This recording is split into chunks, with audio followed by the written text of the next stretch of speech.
Hi, my name is Kyle Clower, and I'm with Serve Wisconsin. We are the Wisconsin National Community Service Board, and we work the AmeriCorps programs throughout the state and strive to promote national service and volunteerism throughout Wisconsin. We are very pleased to be sponsoring the Governor's Service Awards again this year, and we are interviewing all of this year's honorees. And today we're talking with Summer Schwartz from home base at the Boys and Girls Clubs of the Fox Valley through the Wisconsin Association for Homeless and Runaway Services, who is being honored as AmeriCorps Member of the Year. So Summer, congratulations, and how are you doing today? I'm good. How are you? Great. Thank you so much for talking with us today. Thank you. I'm really excited to be here. Summer, could you start off by telling us a little bit about your service this year at home base? So I serve with Home Base. It's a program that is based out of the Boys and Girls Clubs of the Fox Valley. We support youth who are experiencing housing insecurity and transience. We work with youth from ages 6 to 21, and we serve 3 different counties in the Fox Valley area: Outagamie, Winnebago, and Calumet. And then could you describe some of the day-to-day activities that you did as part of your AmeriCorps service at home base? So I work with youth one-on-one through case management. That looks different for every youth. For some, it's helping them do some of those adult tasks that can be pretty intimidating when you're just a kid, like getting a new social security card or helping them sign up for Badger Care. And other times it can be more focused on safety planning and finding secure housing. We also have a 24-hour hotline that gets passed along through all of our AmeriCorps, which youth can call or text 24 hours a day when they're thinking of running, or if they just need help safety planning or finding some resources in the community, they can text that at any time. We do a lot of prevention education through presentations in schools. We do wellness groups in our community with places like shelter care. We do that in our own Boys and Girls Club as well. And then we also do a lot of street outreach too, which is just going out in the community and connecting with youth, having conversations with them, giving them our resources and things like that.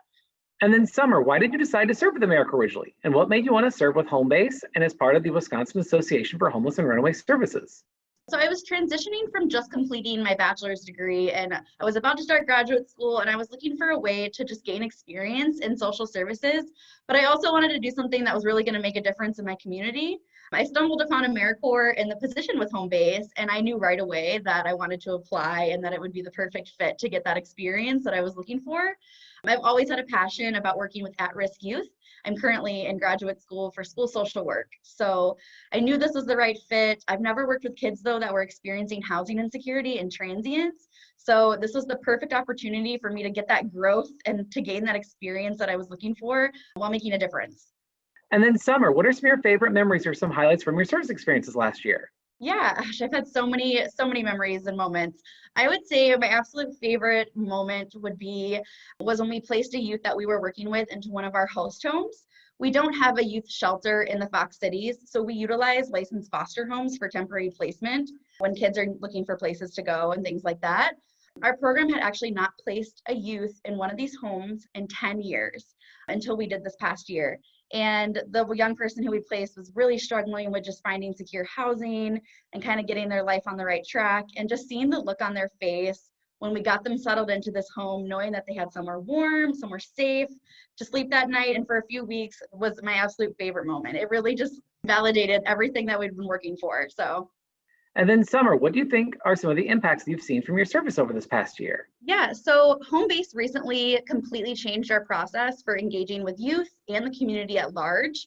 It's allowed us to be more accessible for those that need us, but also it's created a lot of notable connections with community partners. It's increased our referrals for case management. We also have had a really big program expansion through wellness groups, and we've seen a really big increase in the amount of youth we were reaching through street outreach. Our program really has grown a lot throughout the time that I've been here, and it's really amazing to get to be a part of the continuous growing and expansion of the organization. And then can you tell us a little bit about the Youth on the Move event you helped organize last fall? Yeah, so November is Runaway and Homeless Youth Awareness Month. And my boss and I came together, and we were a small team of 3 back then. And we were like, we really want to do something in our community that's going to make a difference and show the awareness that really has never gotten brought to light in our area before about youth that are experiencing housing insecurity and transience. So we got together in October and we planned this event in short time of a month. And it turned out to be actually really great. It was a Saturday night and we had a march down College Avenue. We had a small turnout, but there were still quite a few people there. And we marched down the Ave, and then we came back to Houdini Plaza, which is right in the center of downtown Appleton. And we screened a documentary that was really focused on kids who were experiencing housing insecurity and transience. And it was a really great way. It got on the news and all this stuff. It was a really great way to just bring awareness to our community about these issues.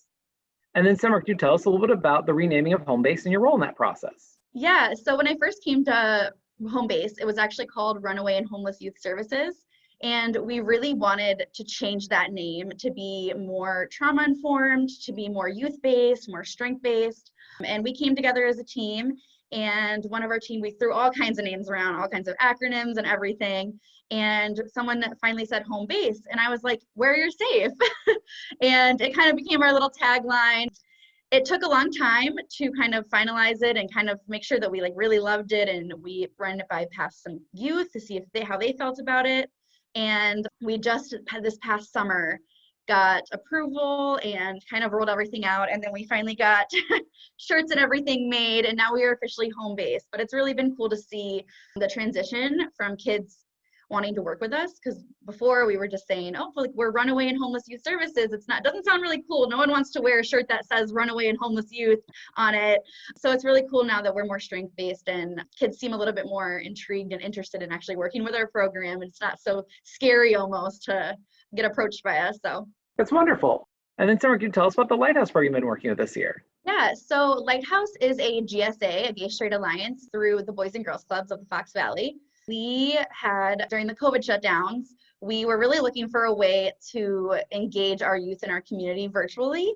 And a team member at the club and I came together, and we recorded GSA content for our kiddos in our community, and we put it out on Instagram and Facebook. And it was basically just like a little podcast of two of us just talking about all topics relating the LGBTQ plus community, from the pride flag to resources in our community, just our little way of hoping that we're still keeping that piece connected to the youth who are now stuck at home, and especially youth who are struggling with coming out, and all of that is really hard, especially when you're stuck in a home that might not be as accepting. So it was just us. We were really trying to find a way for them to stay connected in a time of isolation. And it turned out to be really great. We had a lot of views on our videos, so it was really cool. And then was Lighthouse already up and running, or did it start up over this last year? It was a group beforehand. It was already created. It had kind of been sitting there, and no one was facilitating groups. We had these great plans to finally get them out and running. I was really excited to kind of take on doing that. And then, of course, COVID happened and we all got shut down. We actually just started back up doing groups in the clubs again, because now we're kind of back working with the kiddos again. So it wasn't before, but it was kind of just sitting there doing nothing. And we finally decided that when I got here, I've always been really passionate about working with LGBTQ plus youth. And I really knew that I wanted to be a part of that. And especially in my role in home base, working with these kids who are on the run and experiencing housing insecurity. A lot of them come from families who are not accepting. So it's really cool getting to get that piece that was missing in our community back up. That's great. You mentioned the online aspects due to COVID-19. So how else did your service have to change due to the COVID-19 pandemic this year? So it changed a lot. It was really interesting. We were kind of said goodbye to all of our kids really quickly, went and gave them care packages, and then we were all of a sudden just working from home. And it was a lot of trying to stay connected with kids through email and phone calls and FaceTime meetings, which was challenging because a lot of the kids that we were with sometimes don't have phones, sometimes can't get internet connection, things like that. We had to completely change the way that we were reaching out to them, trying to like get them engaged and things like that, meeting with them obviously virtually. So that was really challenging, but we worked through. We stayed in touch with a lot of our kids that we were case managing before. We also had to completely change our care package program. The care package program is a huge part of what we do at home base. We have hygiene products and cleaning supplies that we give to families and youth who may need them. And we had to kind of revamp how that looked. Obviously not wanting to have them come in and meet with them in person, we came up with a little drive-through fashion so that they could still get the products that they were needing, especially during the times when people were really struggling with jobs and all of that.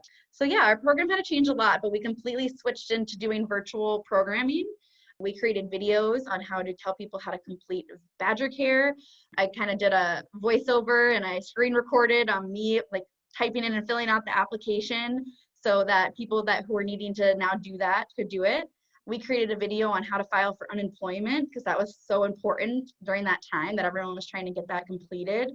So we kind of did the voiceover and the screen recording for that too. So then we could walk through them because it's really challenging. Those things are hard to do and they're intimidating, especially when you're an 18-year-old having to do it. So it's just kind of our way that we were putting those out on Facebook and on YouTube to keep the community engaged and to keep them, making sure that we were still giving them resources during such a scary time in the world. That's great. And then Summer, are you serving again this year? I am. I just started my second year of serving. I'm really excited. I'm hoping for a lot of growth during the second year. I'm completing my master's. I just started that program in school social work. So it's really helping me grow a lot personally and professionally being in AmeriCorps. And I'm really excited to start this new year. That's wonderful. And then do you have any plans for any new initiatives or efforts you want to do with your service this year? Yeah, so we're of course starting our new Youth on the Move event. It has to look different this year due to everything going on. So our team is really planning getting out a virtual awareness event that's going to spread awareness in our community. So we're planning that right now. We are also recording our prevention education presentations. We are coming up with role plays and making them fun and interactive. We're all going to be starring in them. So we can still give that content to kids in schools and kids who are doing school from home so they can still get that good prevention education. We want to make sure that we're still doing all of our services just now in a virtual way. So it's really transforming the program really this year into how we can do everything safely, but still making sure that our community is getting the awareness events and education. That's great. Say good luck with the rest of this year. Thank you. And then Summer, what are your plans for after your service? I am in graduate school right now to be a school social worker. I really was inspired by working with at-risk youth. And when I first started, I was actually going to be a school counselor. I was in a program for that. And then during my time and my supervisor and my coworkers here in home base, they've really inspired me to go into the social work field. So I just recently switched and I just started my first semester of grad school. So yeah, I'm going to hopefully be done in 2.5 years. So good luck. We definitely look forward to you bringing all of your experience to that. Thank you so much. And then congratulations again, and thank you so very much for your AmeriCorps service at home base and the difference you're making for youth in the Fox Valley. Thank you.